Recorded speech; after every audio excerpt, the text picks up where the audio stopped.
तर संसदेमध्ये 130वी घटना दुरुस्ती विधेयक सादर केलं जात असताना विरोधकांनी जोरदार विरोध केला, घोषणाबाजी सुद्धा केली। के.सी. वेणुगोपाल यांच्या आरोपांना अमित शहा यांनी उत्तर दिलंय।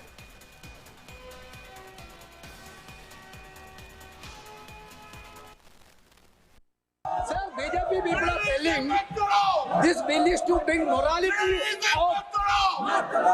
in politics. Can I ask a question to the Honorable Home Minister?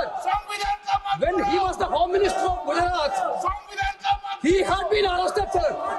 Whether he took the morality of that point of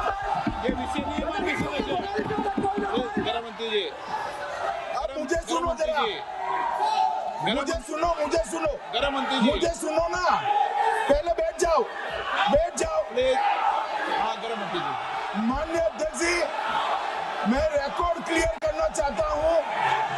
मुझ पर झूठे आरोप लगाए तब अरेस्ट होने के पहले मैंने नैतिकता के मूल्यों का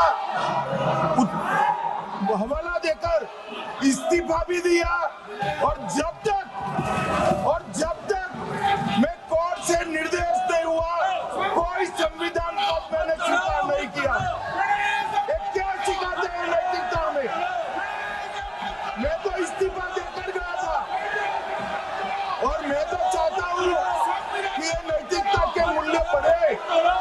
हम ऐसे निर्लज्ज नहीं हो सकते कि हम पर आरोप लगे और हम संवैधानिक पद पर रहें। अरेस्ट के पहले मैंने इस्तीफा दिया है। तर राज्यघटनेतली दुरुस्ती नेमकी काय आहे ते पाहूयात। 30 दिवसांपर्यंतची न्यायालयीन कोठडी सुनावल्यास मंत्र्याचं पद हे जाईल।